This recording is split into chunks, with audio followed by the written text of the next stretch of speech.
Well, the dismal state of Keir Starmer's Labour Party in terms of their pretty low level of public support again is a story I think that has been underreported at the moment. That Starmer's Labour Party really should be doing much better if they hold any hope of forming the next government. And a new poll out for Hartlepool, of course, where a by-election is coming up, further showing that Labour have got massive issues and are in big trouble indeed. Before I bring you all the very latest, guys, please make sure you've hit subscribe and the bell and give this video a big thumbs up. I would really appreciate it. Don't forget, the Labour Party held on to the constituency of Hartlepool at the last election. So if they were to lose this, it'd be an absolutely massive blow to the Labour Party. And I think many commentators sort of assumed that this would be a fairly easy hold for Labour, which really it should be. If they were anywhere towards forming the next government, they would hold this pretty comfortably indeed. And yet,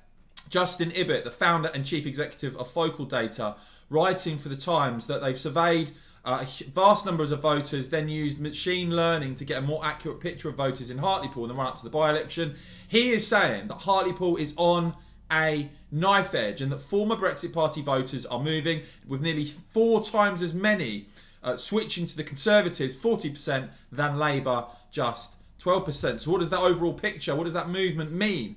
It means that Labour do still have, in this poll, a narrow lead, a very narrow lead. They're on 39, just a 3-point lead there, you see, over the Conservatives, who are on 36%. Now, what's really interesting here is, of course, the Reform Party leader who I spoke to yesterday, Richard Tice, stood in this seat last time, received over 10,000 votes. And what you see there is the Reform Party still polling at 9% in the constituency of Hartlepool. And you've also got the Green Party, who didn't even stand in Hartlepool at the last general election, also a factor here on 7%. I mean, it's hard to emphasise enough what a devastating blow and damning indictment of Keir Starmer's Labour Party this would be if Labour failed to hold onto this seat. And it promises to be an interesting campaign for sure, as I said, with the Reform Party and the Green Party both factors in this election. But I want to know from you guys, do these numbers surprise you or not? What do you think